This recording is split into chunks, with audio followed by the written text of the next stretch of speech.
Hello everyone, welcome to the Learners Net. Learners Net के इस channel में आप सभी का स्वागत है। इस चैनल में हम एनटीए यूजीसी नेट एग्जाम से रिलेटेड सारे डिस्कशन कर रहे हैं। तो आज के सेशन में मैं आपके साथ में यूजीसी नेट अपकमिंग एग्जाम जो आपका दिसंबर में होने वाला है, 2023 दिसंबर का जो एग्जाम है, जिसकी एग्जाम डेट एनटीए ने रिलीज कर दी है। 6 दिसंबर से 22 दिसंबर के बीच में आपका एग्जाम कंडक्ट करवाया जाएगा मल्टीपल शिफ्ट में। तो मैंने इसके आपका बेसिक डिस्कशन मैंने आपके साथ कर लिया था। डिटेल सिलेबस है वो डिस्कस करूंगी, और साथ ही साथ में इसको कैसे आप प्रिपेयर करें उसकी भी थोड़ी सी स्ट्रेटेजी शेयर करूंगी, टाइम का जो स्लॉट है उसको मेंटेन करते हुए। तो पेपर 1 जो है ये एक जनरल पेपर है जो सभी के लिए कॉमन होता है, और पेपर 2 जो है वो आपका सब्जेक्ट स्पेसिफिक हो जाता है।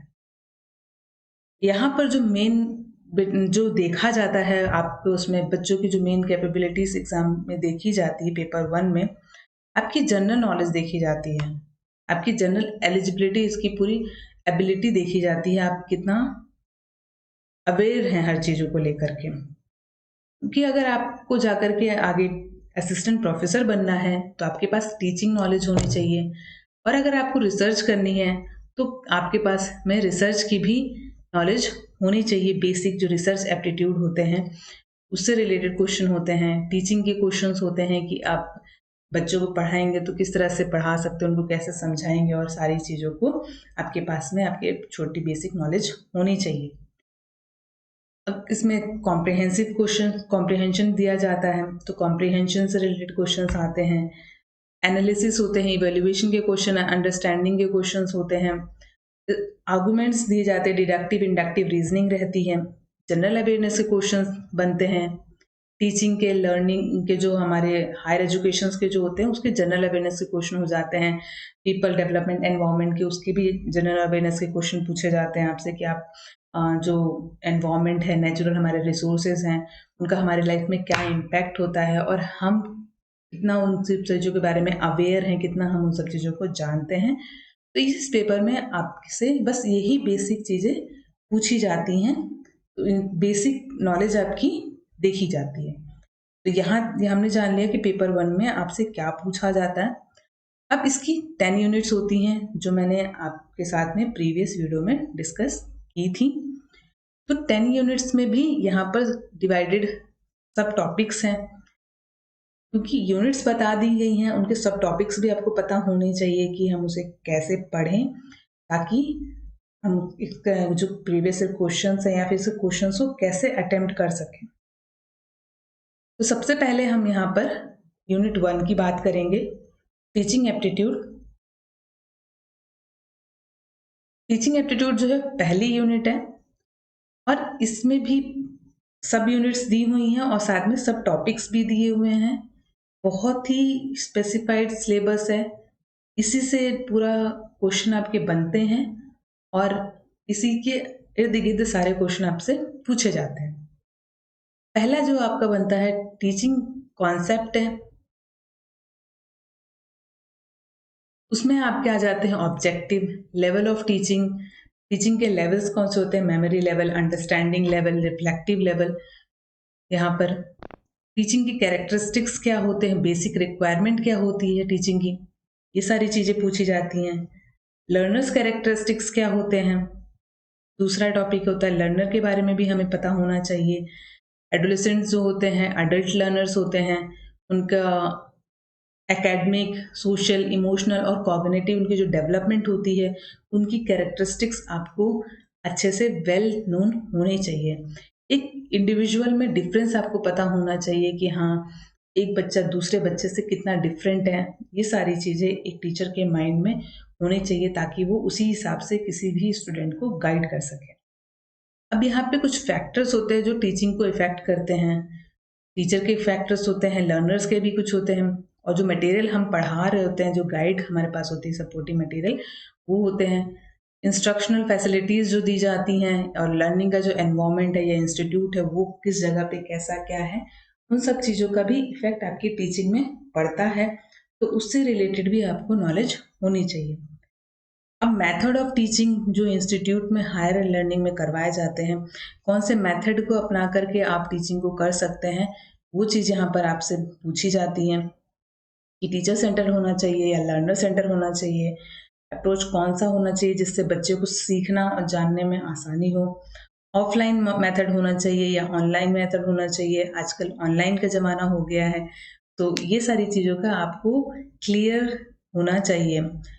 अब कुछ टीचिंग के प्लेटफ़ॉर्म भी खुले हैं जो ऑनलाइन प्रोवाइड करते हैं सारी आपको डिटेल, जैसे स्वयं है, स्वयं प्रभा है, मूक है। तो ये सारे जो हैं टीचिंग के ऑनलाइन प्लेटफ़ॉर्म हैं, जिनसे सारी नॉलेज आजकल मिलती है बच्चों को। अब टीचिंग के सपोर्ट सिस्टम क्या है? पहले जब ट्रेडिशनल जब टीचिंग कराते थे तो चॉक से और ब्लैक बोर्ड में कराई जाया करती थी। फिर धीरे-धीरे मॉडर्नाइज़ेशन आया, तो फिर पीपीटी में भी पढ़ाना हमने स्टार्ट कर दिया। उसके बाद फिर अब लैपटॉप, कंप्यूटर, पेन टैब का भी यूज़ हो रहा है। तो इसमें यही सारी चीज़ें जानी जाती हैं कि आपको इनके बारे में कितनी नॉलेज है। आईसीटी से बेस्ड कैसे आप सपोर्ट करके टीचिंग को इतना इंटरेस्टिंग बना सकते हैं कि बच्चे को बहुत मज़ा आए उसको पढ़ने में।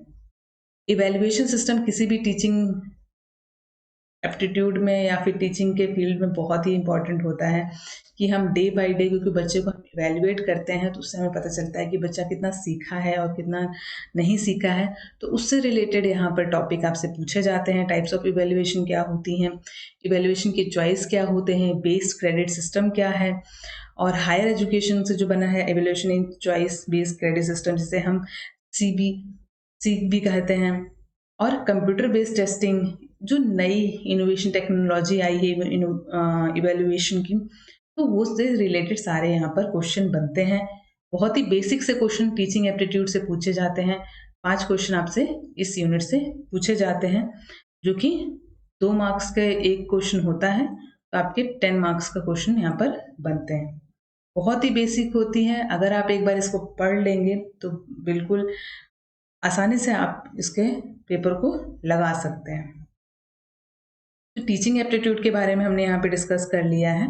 अब दूसरी यूनिट हमारी जो है यहाँ पर है रिसर्च एप्टीट्यूड। रिसर्च एप्टीट्यूड भी बहुत ही इम्पॉर्टेंट यूनिट है। इससे भी बहुत ही स्कोरिंग है ये यूनिट आपके लिए।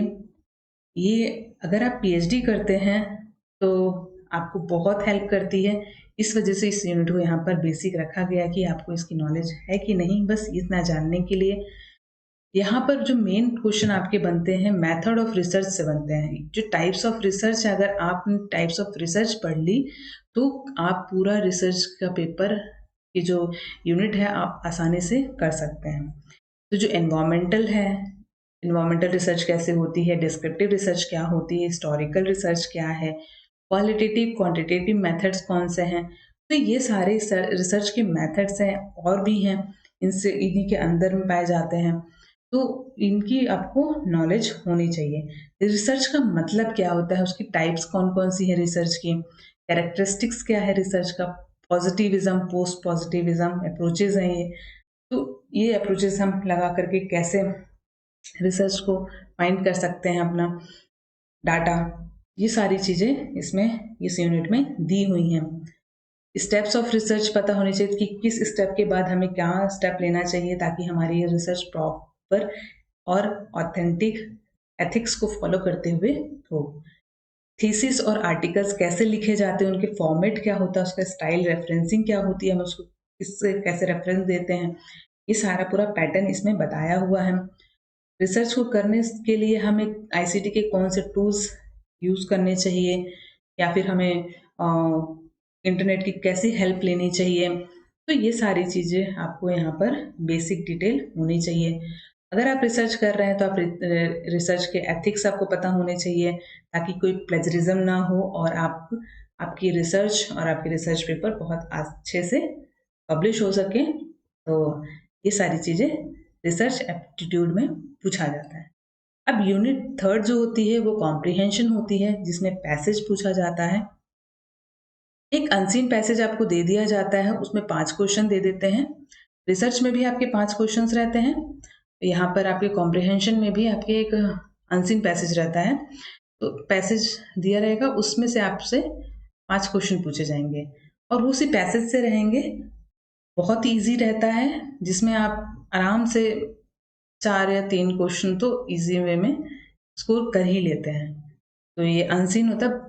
इसको आप अगर रोज एक पैसेज लगाते हैं तो आपकी प्रैक्टिस भी बहुत अच्छे से हो जाएगी और जिस दिन आपका एग्जाम होगा उस दिन आप इसको अच्छे से कर पाएंगे विदाउट एनी फियर। अब यूनिट 4 पे आते हैं, जो कि हमारी यूनिट है कम्युनिकेशन। कम्युनिकेशन भी एक अपने आप में बहुत ही इम्पोर्टेंट यूनिट है। इसमें से बेसिक आपसे जो पूछे जाते हैं, कम्युनिकेशन के मॉडल्स पूछे जाते हैं, कम्युनिकेशन के टाइप्स पूछे जाते हैं, इफेक्टिव कम्युनिकेशन हम कैसे कर सकते हैं, वर्बल और नॉन वर्बल, इंटरकल्चरल जो डिफरेंस होता है, ग्रुप कम्युनिकेशन और क्लासरूम कम्युनिकेशन जो टीचर और स्टूडेंट के बीच में होता है, इन सब चीज़ों से रिलेटेड क्वेश्चंस बनते हैं। कम्युनिकेशंस के बैरियर क्या हैं, अगर आप किसी से कम्युनिकेट कर रहे हैं तो उसमें कौन कौन से बैरियर आ जाते हैं या फिर उन बैरियर को हम कैसे कम कर सकते हैं, ये सारी चीज़ें इसमें आपको जानने को मिलती है। बड़े लेवल में आप कम्युनिकेशन कर रहे हैं मास मीडिया में, जैसे आजकल इंटरनेट के थ्रू होता है या फिर टेलीविज़न के थ्रू होता है, तो ये जो प्रिंट मीडिया है या फिर आपका टेलीविज़न मीडिया है, यूट्यूब है, ये सारे एक तरीके का से हमारे कम्युनिकेशन के मीडियम हैं। यही सारी बेसिक क्वेश्चन कम्युनिकेशन से पूछे जाते हैं। ये आपका थ्योरेटिकल टॉपिक है और बहुत ही इजी और छोटा टॉपिक है, जिसमें आपको मॉडल, उसके टाइप्स, उसके बैरियर्स और कुछ डेफिनेशंस पता होनी चाहिए, तो आप कम्युनिकेशन के यूनिट का बहुत आसानी से टैकल कर पाएंगे। 5 क्वेश्चंस इसमें से भी आपको मिल जाते हैं देखने को। नेक्स्ट जो यूनिट हमारी इसमें बनती है वो आती है हमारी मैथमेटिकल रीजनिंग, जिसमें बच्चों को बहुत डर भी लगता है। बहुत ही इजी हो जाता है अगर आप प्रैक्टिस करते हैं तो। मैथमेटिकल रीजनिंग का रीजनिंग के टाइप्स पूछे जाते हैं, नंबर सीरीज, बिल्कुल बेसिक सी अल्फ़ाबेटिकल और न्यूमेरिकल नंबर सीरीज पूछी जाती है, जो लेटर की सीरीज होती है जिसे अल्फ़ाबेटिकल सीरीज भी कहते हैं। कोड्स दे देते हैं, उनमें से पूछते हैं। रिलेशनशिप, ब्लड रिलेशन के जो क्वेश्चन होते हैं, जैसे रिलेशनशिप के क्वेश्चन यहाँ पे इन्होंने बताया है, तो ब्लड रिलेशन के कुछ टॉपिक को पूछा जाता है इसमें। हम मैथमेटिकल एप्टीट्यूड से जो कुछ क्वेश्चंस बनते हैं, जैसे आपके मैथ्स का जो क्वेश्चन आता है, तो जो उसमें टॉपिक आता है आपका फ्रैक्शन है, time and distance, ratio, proportion, percentage, profit and loss और इंटरेस्ट, डिस्काउंट, एवरेज। ये इतने ही टॉपिक से आपके क्वेश्चंस बनते हैं मैथ्स के, और बहुत ही एकदम बेसिक क्वेश्चंस होते हैं जो कि आपने 6 टू 8 की मैथ्स में लगाया होगा। अगर आपकी 6 टू 8 की मैथ क्लियर है तो आप ये क्वेश्चन बहुत आसानी से कर ले जाएंगे, और अगर नहीं है तो आप क्लियर कर सकते हैं और बेसिक क्वेश्चंस को करते हुए, बेसिक ट्रिक्स को सीखते हुए आप इनको लगा सकते हैं। इससे भी आपके 5 क्वेश्चंस देखने के लिए मिलते हैं, और इसमें से अगर आपको बहुत अच्छे से आती है यूनिट तो आप 5 के 5 क्वेश्चन भी आराम से सॉल्व कर सकते हैं और पूरे 10 मार्क्स आपको आसानी से मिल जाते हैं। और अगर आपको नहीं आती है ये यूनिट तो आप इसमें हल्की सी प्रैक्टिस करके इसको सीख सकते हैं। अब दूसरी हमारी 6वीं यूनिट जो आ जाती है वो लॉजिकल रीजनिंग की होती है। लॉजिकल रीजनिंग के क्वेश्चंस इसमें रहते हैं, जैसे कि understanding the structure of argument. कोई आर्गुमेंट दे दिया जाएगा, उसका स्ट्रक्चर कैसा है, किस फॉर्म में है, वो फॉर्मल है, इनफॉर्मल है, मूड एंड फिगर्स के क्वेश्चन बन जाते हैं यहाँ से आपके लिए। प्रपोजिशंस के कैटेगोरिकल प्रपोजिशंस दी जाती हैं, फॉर्मल इनफॉर्मल फाल्सीज आ जाती हैं। लैंग्वेज कौन कौन सी यूज होती है, कोनोटेशन और डिनोटेशंस के, और क्लासिकल स्क्वायर ऑफ ऑपोजिशन। ये बहुत ही बेसिक टॉपिक है, बहुत इजी टॉपिक है, जिन्हें अगर आप एक बार पढ़ लेंगे तो इन्हें फिर आपको दोबारा सॉल्व करने में बहुत आसानी होगी। इवेल्युएशन होता है डिस्टिंग्विश करने का कि डिडक्टिव और इंडक्टिव रीजनिंग में आप कैसे डिस्टिंग्विश कर पाते हैं। एनालॉजीज के क्वेश्चंस आते हैं। वेन डायग्राम से रिलेटेड आपके आर्गुमेंट के क्वेश्चन बन जाते हैं। उससे बेसिक क्वेश्चन पूछ लिया जाता है कि वेन डायग्राम में से क्या होता है, उसके स्टेप्स और पॉइंट्स पूछ लिए जाते हैं। इंडियन लॉजिक से रिलेटेड क्वेश्चन बनता है, इसमें आपको जो लॉजिकल रीजनिंग होता है, means of knowledge Indian logic में आ जाता है, हमारे प्रमाण, प्रत्यक्ष, परसेप्शन जिसे कहते हैं, अनुमान, इन्फरेंस जिसे कहते हैं, इंग्लिश में उपमाना, कंपैरिजन, शब्दा, वर्बल टेस्टिमनी, अर्थपति, इम्प्लीकेशन और अनुपलब्धि, नॉन एप्रीहेंशन। तो ये सारे हमारे प्रमाण्स होते हैं 6 टाइप के पूरे इंडियन लॉजिक के। इसका पूरा और स्ट्रक्चर्स ऑफ अनुमान, अनुमान के और स्ट्रक्चर्स भी आगे डिस्कस्ड होते हैं, जैसे व्याप्ति, इनवेरिएबल, रिलेशन, हेत्वाभाषा, फाल्सी ऑफ इन्फेरेंस जो होती है। हेत्वाभाषा का जो टॉपिक है बहुत ही इंपॉर्टेंट होता है, इसमें से एक ना एक क्वेश्चन आपको देखने को मिल जाता है, और यहाँ पर आपको फॉर्मल और इनफॉर्मल फाल्सी से एक ना एक क्वेश्चन आपको देखने को मिल जाता है। तो ये कुछ टॉपिक्स हैं जिनसे बहुत ही है कि जरूरी आपके क्वेश्चंस बन जाते हैं। जैसे कि आपको इसमें से आपको कौन सा टॉपिक देख, बहुत ही इंपॉर्टेंट, जिसमें से आपको आपके जो प्रीवियस जून में एग्जाम हुआ था और फेब में एग्जाम हुआ था, आप उसमें देखेंगे, वहां पे भी आपको फॉर्मल और इनफॉर्मल फारसी के क्वेश्चन मिले थे देखने को। यहाँ पर आपके हेत्वाभास का जो क्वेश्चंस बनते हैं वो मिल जाते हैं देखने को। एनालॉजी देखने को मिल जाती है आपको। स्क्वायर ऑफ ऑपोजिशन के क्वेश्चंस, ये बहुत ही मतलब चुनिंदा क्वांटिटेटिव क्वालिटेटिव डेटा आपको दे दिया जाता है और उसी से आपको क्वेश्चंस पूछे जाते हैं। एक ग्राफिकल रिप्रेजेंटेशन दे दी जाती है, बार चार्ट की या फिर हिस्टोग्राम की, पाई चार्ट की, टेबल चार्ट। मेनली आपका जो दिया जाता है वो टेबल चार्ट ही दिया जाता है। बहुत ही रेयर आपको देंगे पाई चार्ट दे देंगे या फिर लाइन चार्ट दे देंगे, बहुत ही रेयर आज तक देखने को मिला है। पर जो सबसे ज़्यादा देखने को मिलता है वो आपको टेबल चार्ट देखने को मिलता है। इसमें आपको सारा डाटा दे दिया जाता है और उसके बाद फिर आपको उसमें से देख करके वो पांचों क्वेश्चंस को सॉल्व करना होता है। 5 क्वेश्चंस रहते हैं, बहुत इजी क्वेश्चंस रहते हैं, बेसिक, बस कुछ प्रैक्टिस की ज़रूरत होती है। इस यूनिट को आपको टैकल करना है, तो बस आप रोज एक DI लगाइए।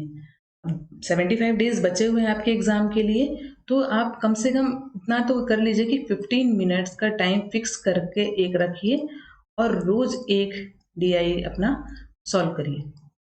15 मिनट आप बहुत ज़्यादा से ज़्यादा खींच करके, और अगर आपको डिफ़िकल्ट लगती है या आपको नहीं होता है सॉल्व, तो आधा घंटा लगेगा, बस हाफ एन आवर के उससे ज़्यादा नहीं लगेगा आपको। तो फिर उसके लिए टेंशन लेने की ज़रूरत ही नहीं है। अगर आप रोज एक DI लगाते हैं तो ये यूनिट भी आपको आसानी से हो जाएगी। इसको DI लगाने के लिए आपके जो 3 जो मेन टॉपिक है वो क्लियर होने चाहिए। एक होता है एवरेज, दूसरा होता है रेशियो और तीसरा आपका हो जाता है परसेंटेज। ये 3 टॉपिक अगर आपके मैथ्स के क्लियर हैं तो आप आराम से DI को लगा सकते हैं। तो इन पे पकड़ बना लीजिए, इसी से रिलेटेड आपके मैथमेटिकल रीजनिंग में भी क्वेश्चन बन जाते हैं और यहाँ पे भी बन जाते हैं, तो आप आसानी से इसको कर सकते हैं। तो ये हमारी 7th यूनिट थी। अब हम 8th यूनिट के बारे में डिस्कस करेंगे, जो हमारी होती है ICT जिसे कहते हैं, या फिर इंफॉर्मेशन एंड कम्युनिकेशन टेक्नोलॉजी। इसमें आपसे ICT यानी कि कंप्यूटर से रिलेटेड बेसिक नॉलेज पूछी जाती है। इसके जनरल जो एब्रीविएशंस हैं, इनकी टर्मिनोलॉजी जो यूज़ की जाती है कंप्यूटर में, वो सारे क्वेश्चन पूछे जाते हैं। मालवेयर्स पूछे जाते हैं जिनसे क्वेश्चन बनता ही बनता है। बेसिक इंटरनेट से क्वेश्चन पूछ लेते हैं, हैकिंग, फिशिंग, मास कोरेंडम, तो ये सारे जो क्वेश्चंस होते हैं बेसिकली बनते ही हैं। इंट्रानेट, ईमेल क्या है, ऑडियो वीडियो डिवाइसेस क्या है, रैम रोम और पेन टैब, ये सब का क्या यूज़ है आपका, और सारी जो वाईफाई है, इन सब चीज़ों से ही बेसिक नॉलेज पूछी जाती है, जिसके बारे में आजकल लगभग सबको पता है। कभी कभार कुछ क्वेश्चन, जैसे आजकल इस टाइम पे एक्सेल के क्वेश्चन आ रहे हैं, तो उससे 1-2 क्वेश्चन बनता है, तो इससे ये नहीं है कि पूरा पेपर ही आपका डिफिकल्ट हो जाता है। तो थोड़ी सी बेसिक जरूरी, अगर नहीं आती है तो मत लें, जरूरी नहीं है कि हाँ सब कुछ आपको जानना है। एक्सेल नहीं आता है, छोड़ दें। बेसिक तो कंप्यूटर की नॉलेज आपके पास है, आपका उतने में ही काम हो जाएगा। एक क्वेश्चन एक्सेल से आएगा तो कौन से आपको 50 के 50 क्वेश्चन सही कर देने हैं। आपको कुछ क्वेश्चन आपके गलत होंगे ही, आपको बस एक सेफ स्कोर खेलना है। तो वो भी मैं आपको बताऊंगी कि आपको कितने क्वेश्चंस सही कर देने चाहिए कि आपका पेपर ये आसानी से अच्छा मार्क्स आप गेन कर सकें।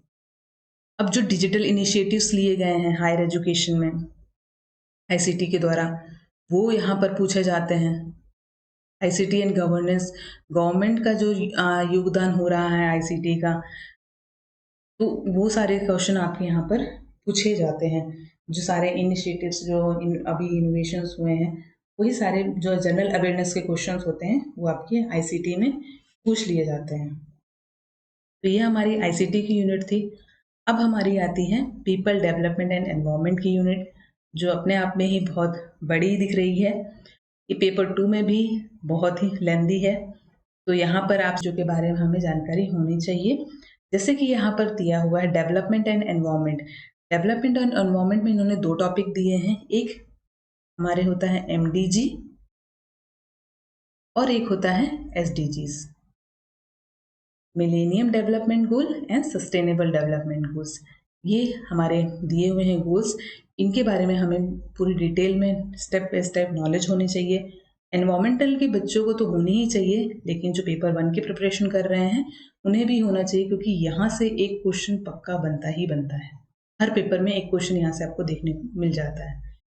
फिर ह्यूमंस जो पूरा एनवायरनमेंट में एक्टिविटी कर रहे हैं, एनवायरनमेंट से जो उनका इंटरेक्शन हो रहा है, एंथ्रोपोजेनिक उनकी जो एक्टिविटी है, उससे एनवायरनमेंट में क्या इम्पैक्ट पड़ता है, ये सारी चीज़ें यहाँ पर पूछी जाती हैं। एनवायरनमेंट के जो इश्यूज हैं लोकल लेवल पे, रीजनल लेवल पे और ग्लोबल लेवल पे, हम ह्यूमंस की वजह से क्या इम्पैक्ट पड़ रहा है एनवायरनमेंट में। एयर के पॉल्यूशन जो हो रहा है, वाटर पॉल्यूशन हो रहा है, सॉइल पॉल्यूशन हो रहा है, क्यों हो रहा है, नॉइज़ पॉल्यूशन कैसे हो रहा है, हम जो वेस्ट डिस्पोज नहीं करते हैं, लिक्विड, सॉलिड और बायोमेडिकल हैजार्डस वेस्ट, उसको कैसे डिस्पोज करें कि एनवायरनमेंट को हानि ना पहुंचे और हम सेफली उसको डिस्पोज भी कर सकें।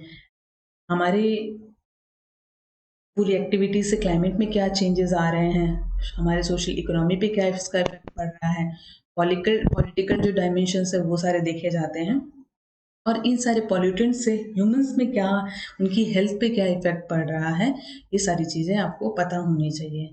नेचुरल रिसोर्सेज क्या है हमारे रोज के सर्वाइवल के लिए, जैसे सोलर है, विंड है, सॉइल है, हाइड्रो है, जियोथर्मल है, बायोमास है। तो ये सारे हमारे जो नेचुरल रिसोर्सेज दिए गए हैं, उनका क्या पूरा यूज़ है और उसको कैसे लोग एक्सप्लॉइट कर रहे हैं।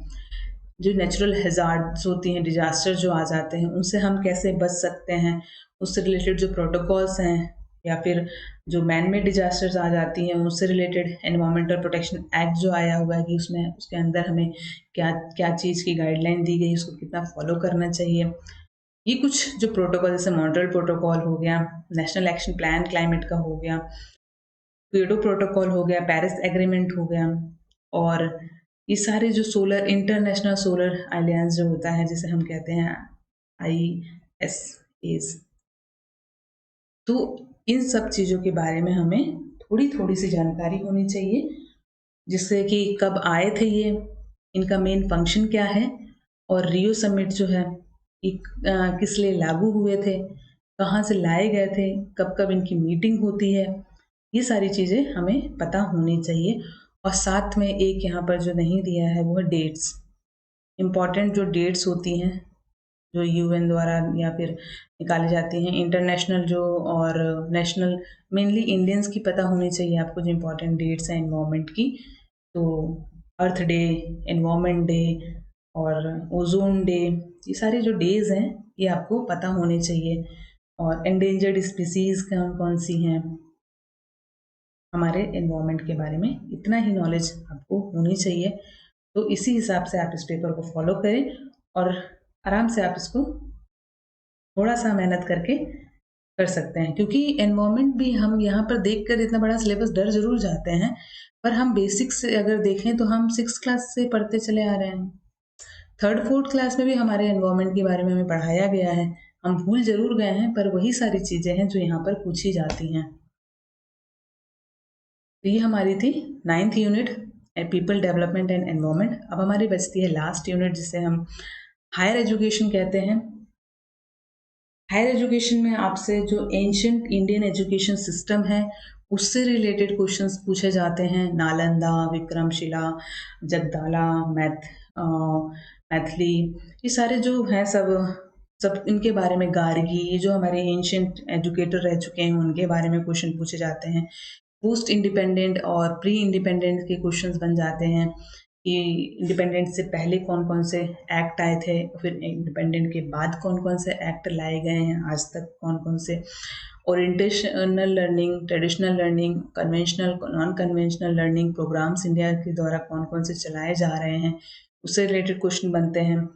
टेक्निकल, प्रोफेशनल और स्किल बेस्ड एजुकेशन जो करवाई जाती है ताकि आप बहुत जल्दी ही जॉब ले सकें। प्रोफेशनल जो होती हैं टेक्निकल, और जो जिस स्किल से आप अच्छे से आपको आती हैं उससे रिलेटेड आप जॉब ले सकें। तो ये सारी जो गवर्नमेंट द्वारा स्कीम चलाई जा रही हैं उससे रिलेटेड यहाँ पर पूरी जनरल अवेयरनेस के ही क्वेश्चन रहते हैं, वो पूछे जाते हैं।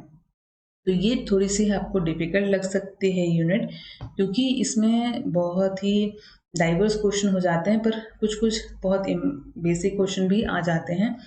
वैल्यू एजुकेशंस, आपको अपने वैल्यू एजुकेशंस के बारे में, एनवायरमेंटल एजुकेशंस होने चाहिए इसमें भी, पॉलिसीज़, गवर्नेंस और एडमिनिस्ट्रेशन।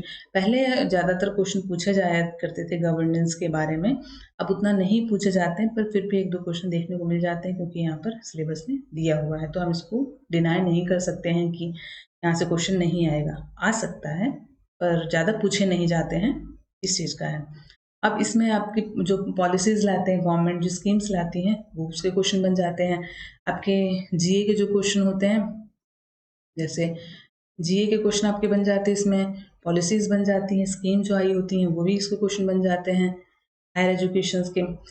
और हमारी जो नेशनल एजुकेशन पॉलिसी आई थी 2020, उससे बहुत क्वेश्चन इस टाइम पे पूछे जा रहे हैं, तो वो आपको क्लियर पता होनी चाहिए। इसको बिल्कुल थॉरली एकदम अच्छे से पढ़ डालिए। फिर हमारी जो NIRF की रैंकिंग है कॉलेज की दी जाती हैं, वो रैंकिंग के बारे में पता होना चाहिए आपको, कौन से कॉलेज को क्या रैंकिंग मिल रही है। हर साल का जो डाटा होता है करंट अफेयर वाला, उसको आपको देख करके एक बार जाना चाहिए, तो वहाँ से क्वेश्चन देखने को मिल जाते हैं। कौन कौन सी बॉडीज़ हैं, रेगुलेटरी बॉडीज़, स्टैट्यूटरी बॉडीज़, और कॉलेज ऑफ ये जो एमिनेंस के हैं, और सारी सब चीज़ें जो बेसिक चीज़ें हैं, ये क्वेश्चन यहाँ से पूछे जाते हैं। तो मैंने आपको यहाँ पे डिटेल में डिस्कस कर दिया कि हाँ, पेपर 1 में डिटेल सिलेबस क्या है और आपसे क्या क्या चीज़ें पूछी जाती हैं।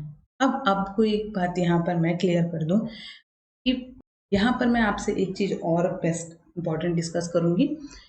पेपर 1 में आपको 50 क्वेश्चंस देखने को मिलते हैं, जिसमें से आपका जो सेफेस्ट स्कोर जो इसका है वो 35 है। आपके 35 क्वेश्चन अगर सही हो जाते हैं, दैट मीन्स 70 मार्क्स तक का आपका स्कोर बन जाएगा, तो आप बिल्कुल सेफेस्ट जोन में चले जाते हैं। सेफ जोन होता है उसी का, क्योंकि 50 में से 25 क्वेश्चन तो बहुत ही आसानी से बच्चों के हो जाते हैं, जो बिल्कुल नहीं भी पढ़ा होगा ना वो भी देख करके और इसको कर जाएगा 25 क्वेश्चन। तो इतना आपको करना होता है ताकि आप इसको पेपर को आराम से क्रैक कर सकें और नेट या JRF आप ले सकें। तो आपको ये वीडियो कैसी लगी? अगर इन्फॉर्मेटिव लगी हो और आपको समझ में आया हो कि हाँ, मैंने जो बताया है आपको, तो आप वीडियो को लाइक करें, अपने दोस्तों के साथ शेयर भी करें, सब्सक्राइब करें चैनल को, और कमेंट सेक्शन में बताएं कि आपको ये वीडियो कैसी लगी। और साथ ही साथ में अगर आपको कोई डाउट है जो मैं क्लियर नहीं कर पाई हूँ, मिस हो गया हो मुझसे, तो आप कमेंट सेक्शन में मुझसे पूछ सकते हैं। Thank you.